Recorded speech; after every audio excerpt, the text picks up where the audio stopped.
கண்மணி அன்போடு காதலன் நான் எழுதும் கடிதமே.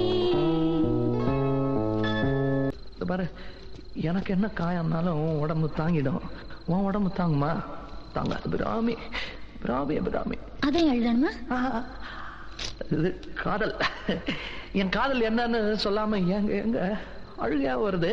ஆனா நான் அழுது என் சோகம் ஒன்ன தாக்கிடுமோ அப்படின்னு நினைக்கும் போது வர்ற அழுக கூட நின்றுடுது. மனிதர் உணர்ந்து கொள்ள இது மனித காதல் அல்ல, காதல் அல்ல, காதல் அல்ல.